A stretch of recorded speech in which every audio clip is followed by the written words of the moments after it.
Good afternoon, everyone. I'm Emily Henderson with eTrack, and we're so excited to be sitting down with Nate Skiver today.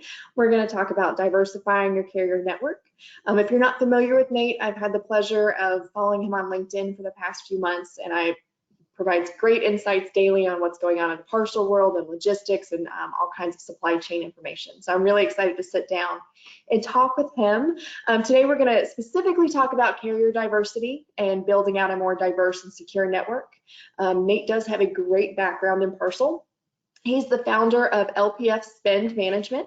He has over 20 years of experience in retail consulting, largely focused in parcel. He's worked for Abercrombie & Fitch and Gap.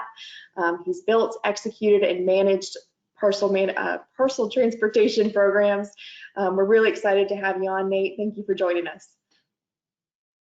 Absolutely, I appreciate it, Emily. That was quite the introduction, and really happy to be here and talk about carrier diversification, which I think is a pretty important topic right now. Absolutely. So to get us started, why are we talking about carrier diversity? Why is it so important right now? Well, I mean, I think there are several reasons, but just to define carrier diversity or carrier diversification real quick is really that can be anything from a retail shipper who has one carrier in place and adding, say, one or two more for a specific reason, or one with already a diverse carrier base of 10, 12, 15 or more, and still strategically adding more carriers to that carrier base to achieve some goal. So the reason all that's really important is that over the last 18 plus months, there's been a little bit of a change in e-commerce and consequently with parcel volume. And because of that, the really high growth in parcel volume, it's been sustained, it's continued through the first 3 quarters of this year, is that it's been really well documented that all of the carriers, UPS, FedEx, and really any carrier in the US, their capacity has been really constrained. And so what's happened is because of that capacity constraint, shippers have really been dealing with service volatility, inconsistent delivery times, or restrictions on pickups, and then also expense. We'll talk quite a bit about expense as well.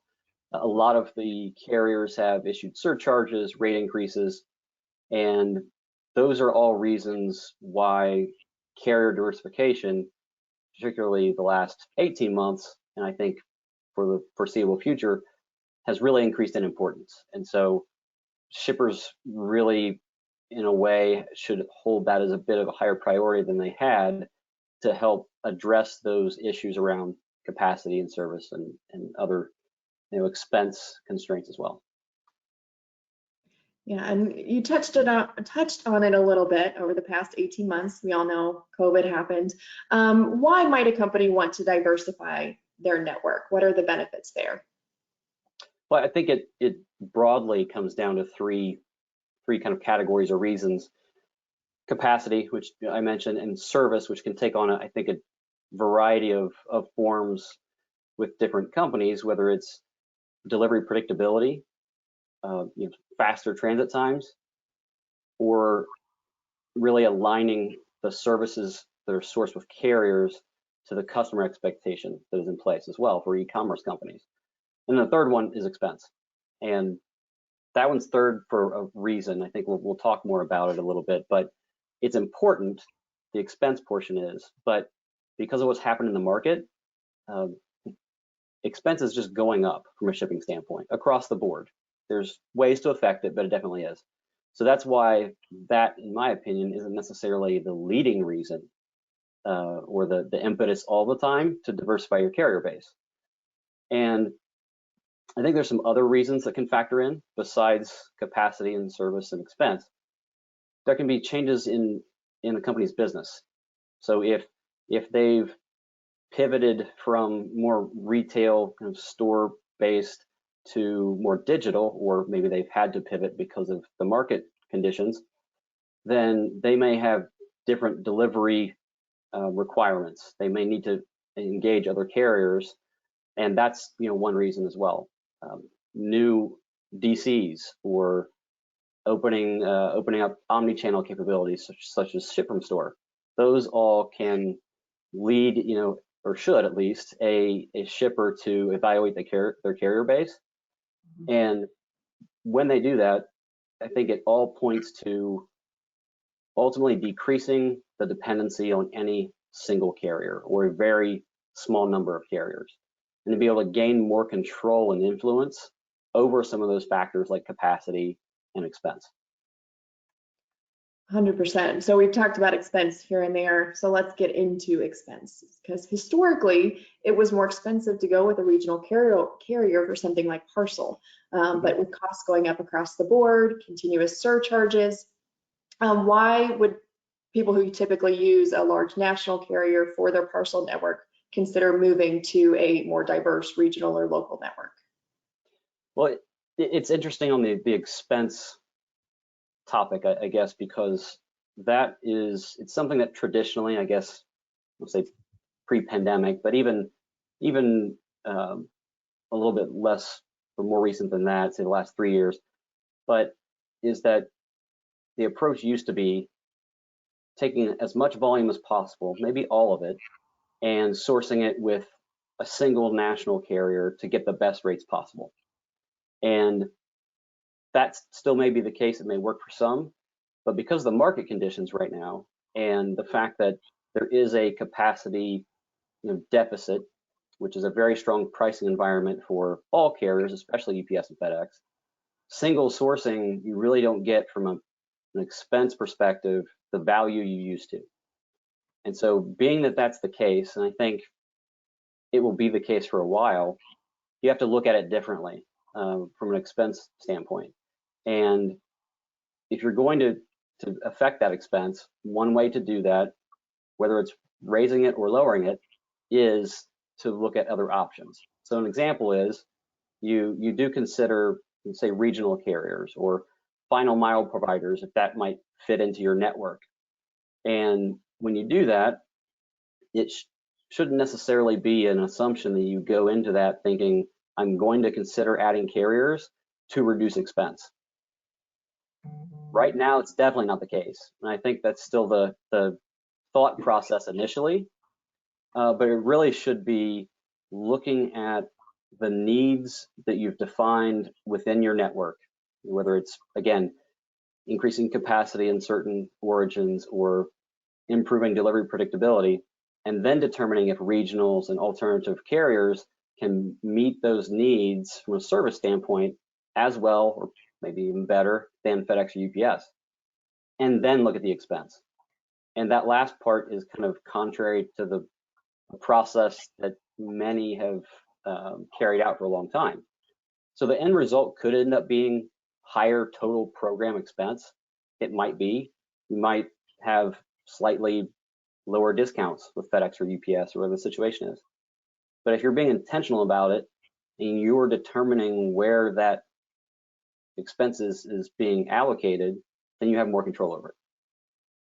Absolutely. Control is so important right now.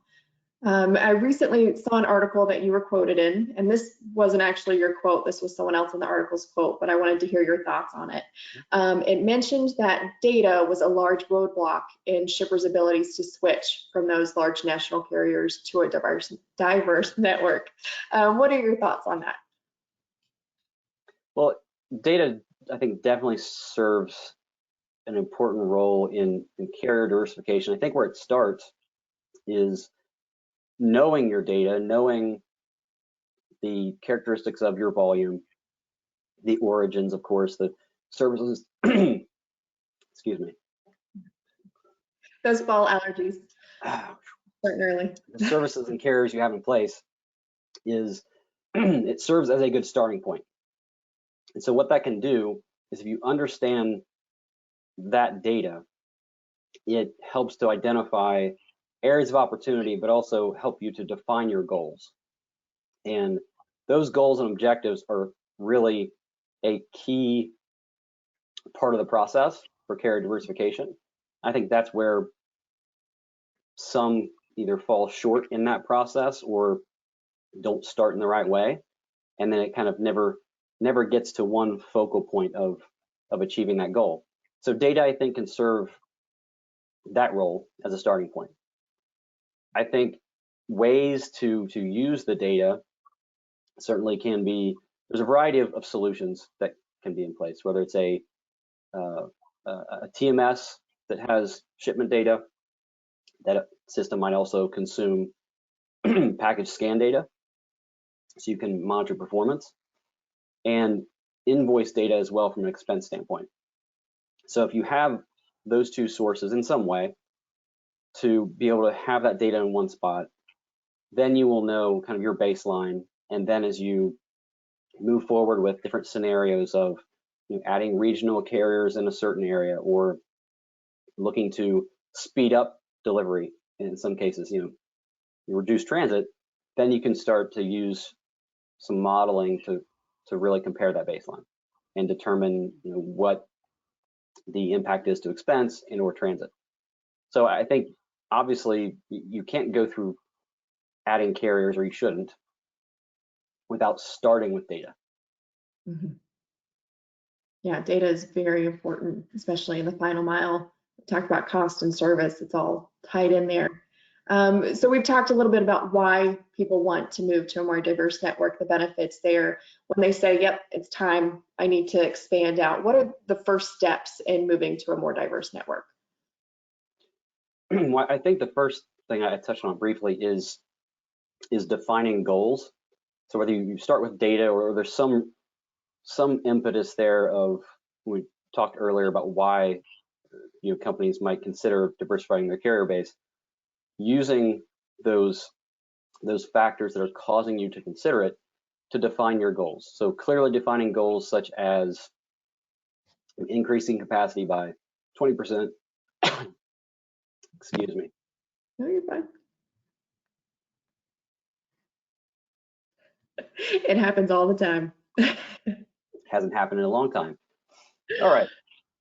So a defined goal such as increasing capacity at a certain percentage, or improving service in specific lanes, it needs to be very specific as to what that goal is, and then move to, it's really a project plan is what it needs to be, at least to start, because I think carrier diversification isn't necessarily a finite project. I think it should be continuous, but right now we'll just assume, for the example, that carrier diversification isn't a process. So assuming it's a project, there really does need to be a really well-defined plan around it.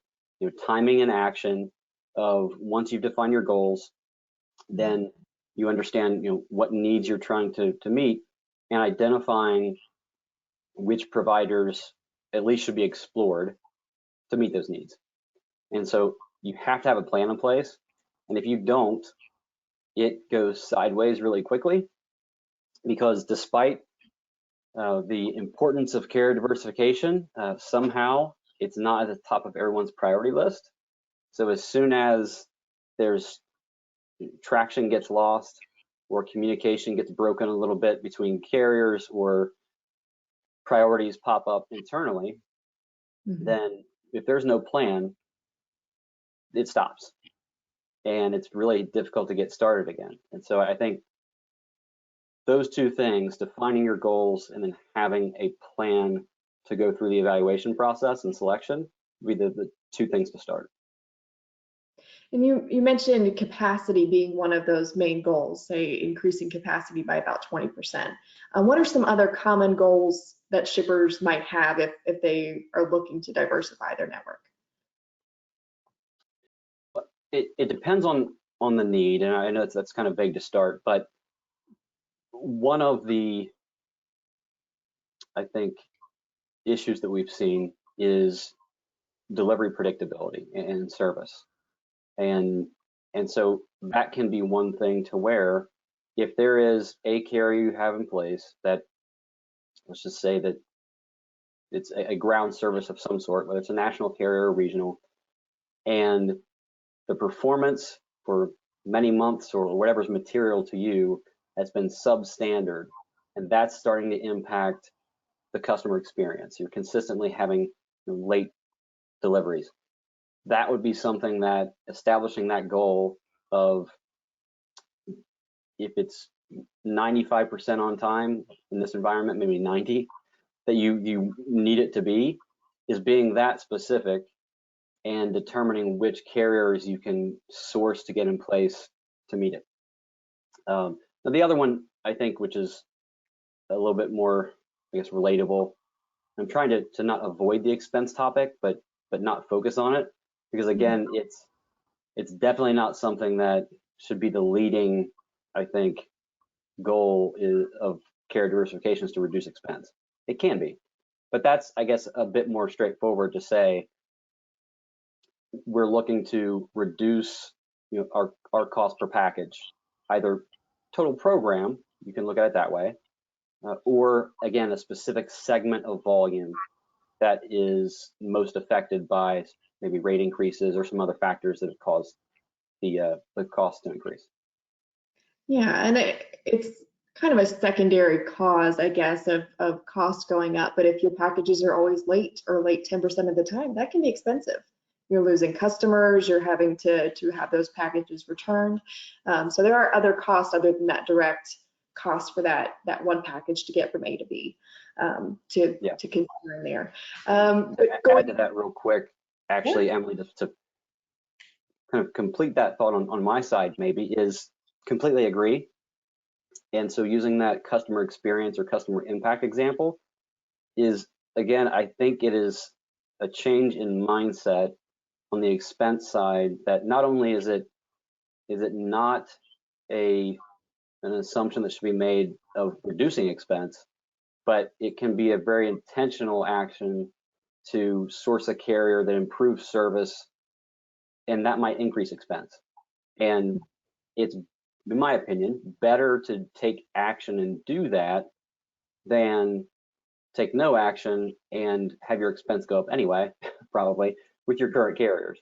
And so again, it's kind of like that concept of taking more control and influence over that expense. And in that example, there's really good value and reason to do it, and that's to improve the customer experience. Yeah, absolutely. I'm all for, as a frequent package receiver, improve that customer experience. Yes, exactly. All right, so we talked, this kind of ties into the cost a little bit, but what are the first areas to move away from the large national carriers, typically the white glove or the big and bulky side of things? How does what you're actually shipping play into your selection or your timeline for moving to a more diverse carrier network, and whether or not you want to do it? Yeah, I think what a volume profile, package characteristics can play a role in is determining, well, one thing, I will stay with expense, I guess, the current conditions. And so in some ways, depends on if it's a parcel shipper which has almost entirely residential volume, then that's been hit really hard in the last 18 months from a rate and surcharge standpoint. And so that's going to be your sign that you need to be reviewing that to determine how best to mitigate some of that expense, if you can. On the flip side of that is the characteristics, like you mentioned, of, say, big and bulky. That an impact that has is that has also been hit relatively hard from an expense standpoint, especially residential. But in that case, as far as diversifying your carrier base, you have fewer options, and that's a challenge, because from a big and bulky standpoint, there are parcel carriers. I mean, nationally, there's two that handle UPS and FedEx volume of that, packages of that size. And so if you don't have a really large network of distribution points that might be able to access regional carriers, then the package profile might limit your available options. And so depending on the size, if it's reasonable to actually look into LTL or other types of providers, that's a possibility. But again, that just, I think, if it's not something that you've evaluated before and have some sense of it fitting into your program, then you start to really kind of go outside of what might best serve your customer.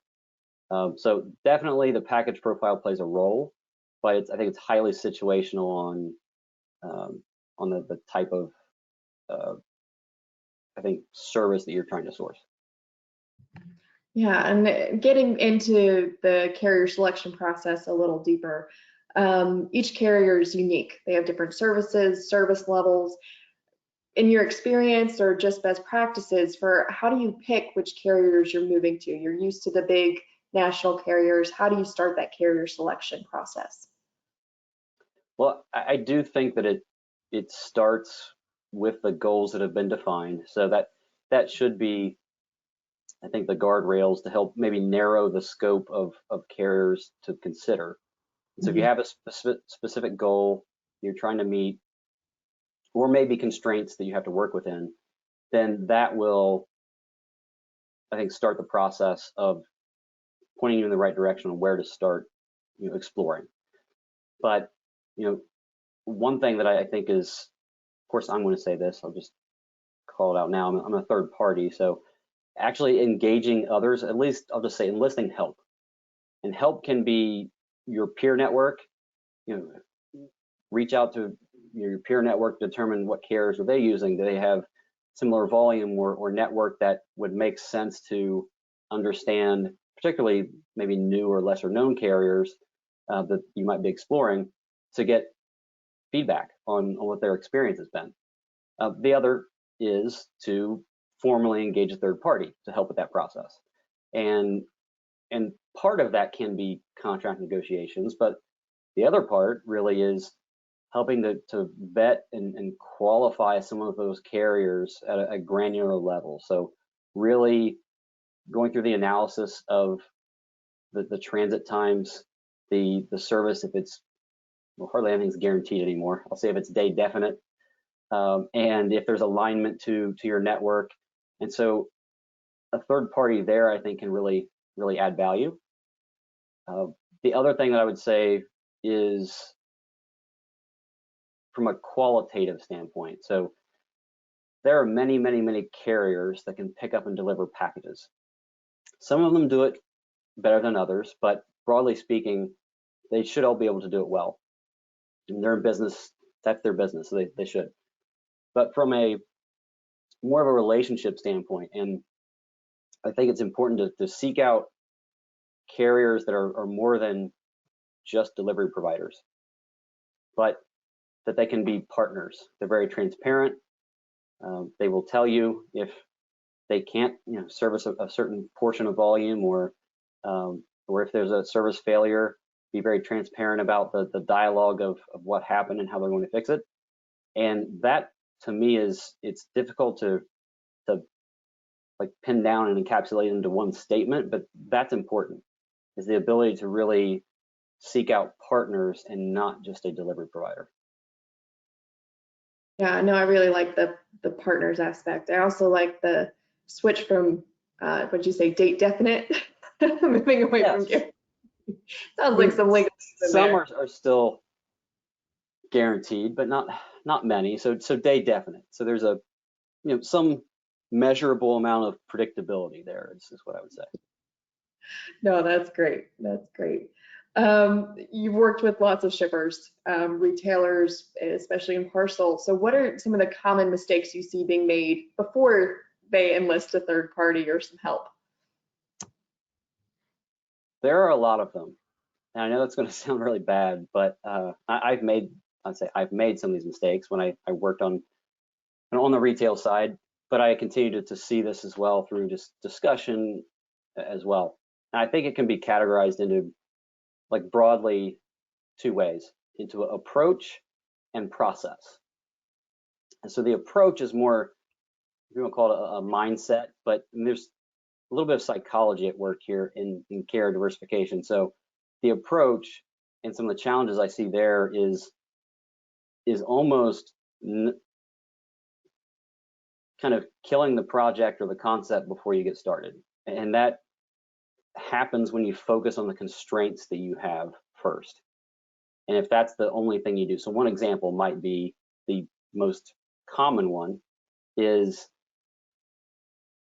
a company ships with UPS or FedEx, I'll use them as the examples, and they have, of course, revenue or volume, revenue-based discounts. And if I move volume from UPS or FedEx, I will compromise my discounts. So that can be true.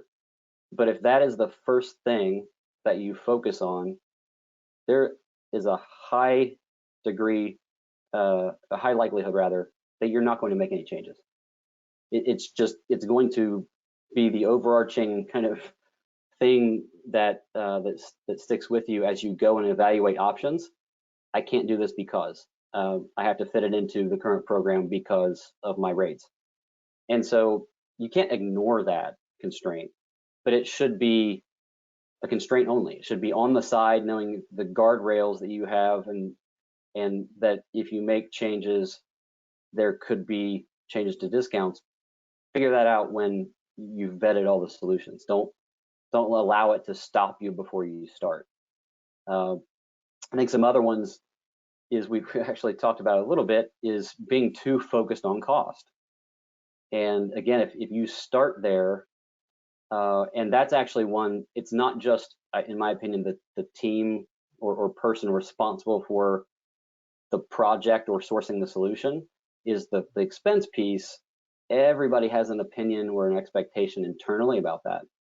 And so some might just assume that well, I'll call old school thinking of if we add a carrier, it will save us money or better. Is that if others still think that internally and you don't socialize the fact that you are going through this process to maybe address other areas and you're not going to reduce expense for sure, then that thinking of reducing expense only as the starting point is going to sabotage this whole process. And I think one of the other ones on, again, still on approach is being passive with it, not being specific. And that goes back to what we talked a little bit about of defining goals, but also having a plan. If you're passive about it and kind of think, well, we should probably add 1 or 2 carriers. Let's go talk to a couple, and then 6 or 7 weeks later, you talk with them again, and then you provide data, and then it's August, and you haven't added carriers. That's what happens. And so I think that's the thought process. But from an actual execution standpoint, so that the process itself is, again, not defining goals and not having a plan in place. Those are hazards in the process for sure. And then another key one I think is from an IT standpoint.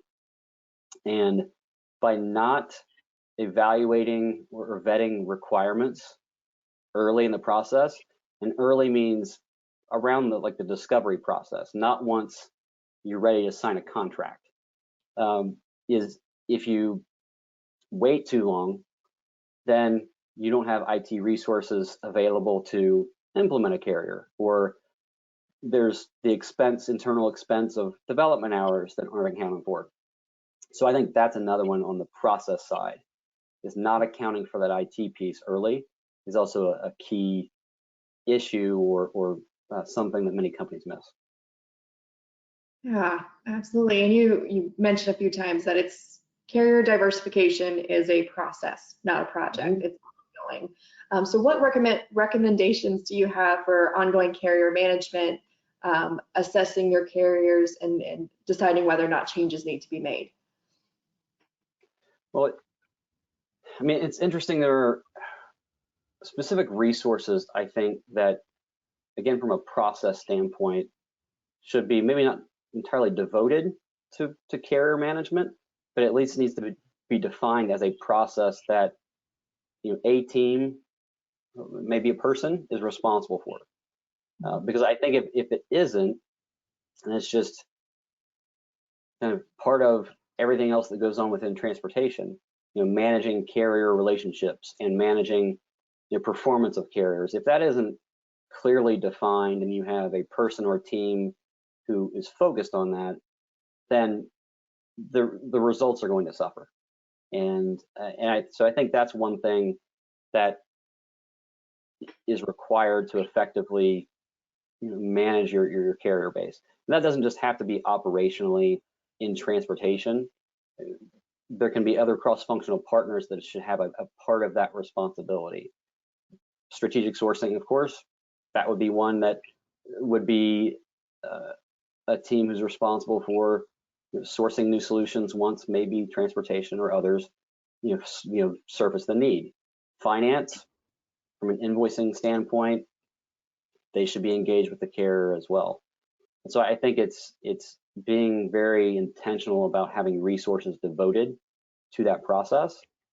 I think another portion of it is expense management also, and that there are issues that occur from a contract and rate perspective with carriers. It can be invoicing errors or things like that. So having a solution, whether it's a third party or just a sourced solution you use, to be able to manage that expense and then take that back to the carrier when there's issues, hold them accountable, things like that.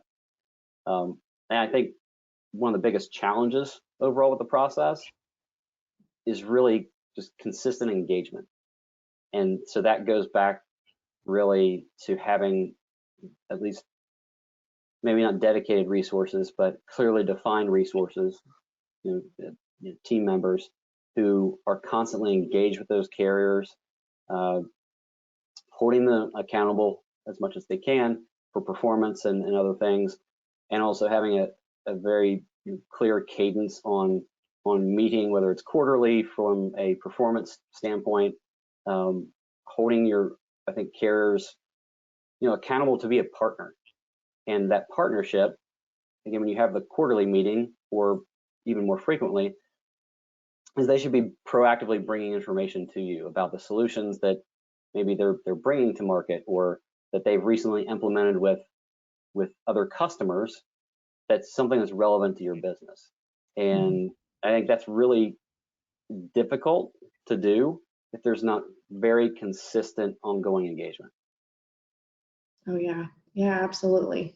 All right, so get out your crystal ball. In a world where everything changes every few hours, what do you see happening through 2022? What should people be looking out for and preparing for?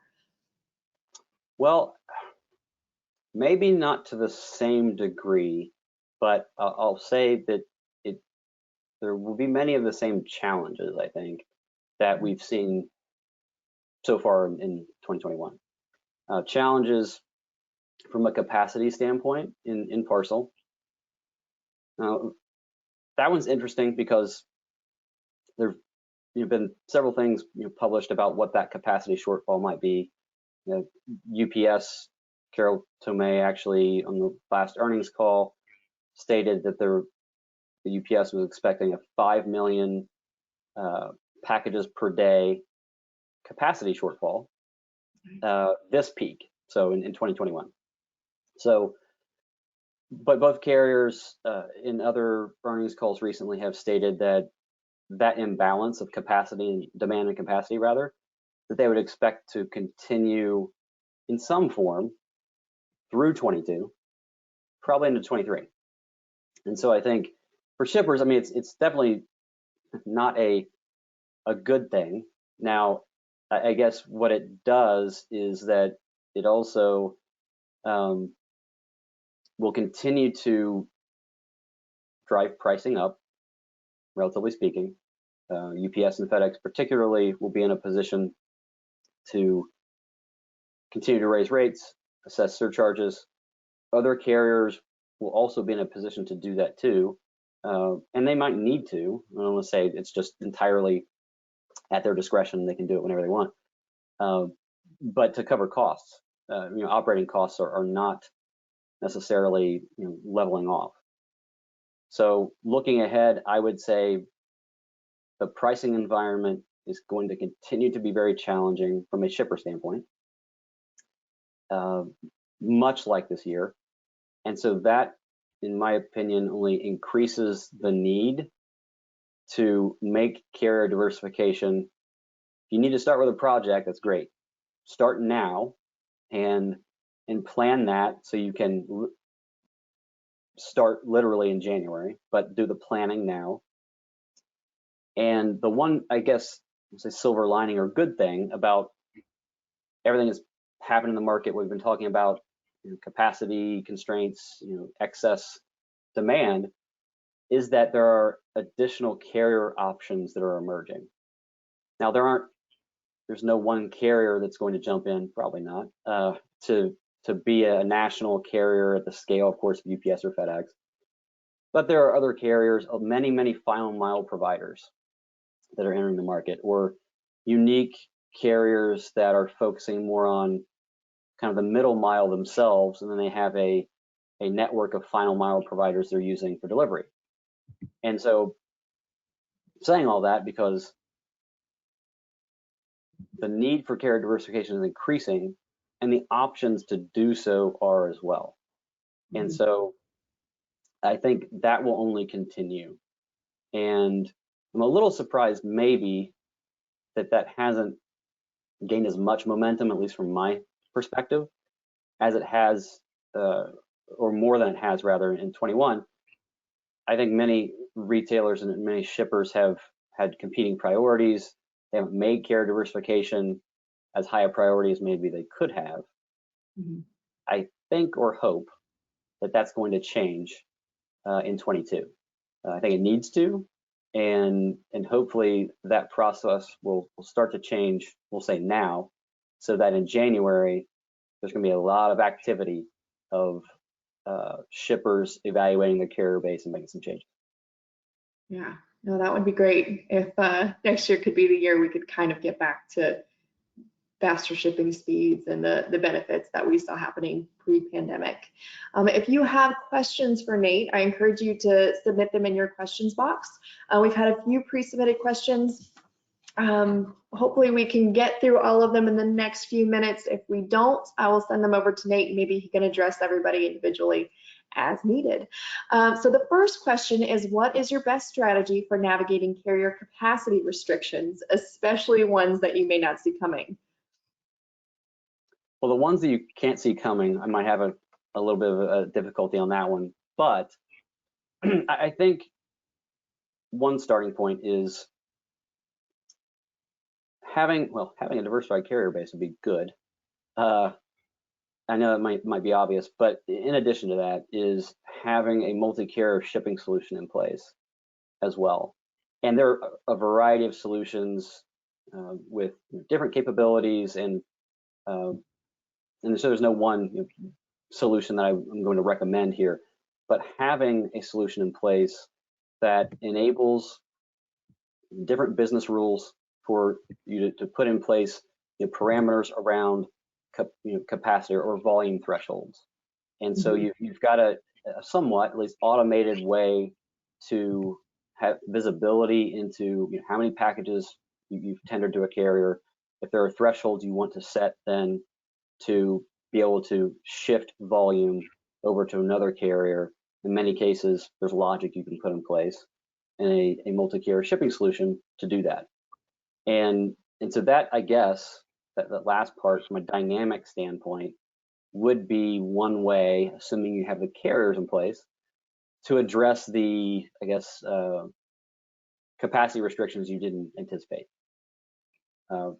Now, if those capacity restrictions surface and you don't have a diversified carrier base in place, that's a problem.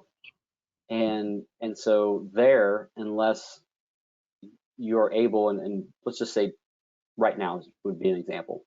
Right now, there would still be time, albeit not much, to go find another solution to help relieve some of that capacity constraints. In November and December, that's not a good idea.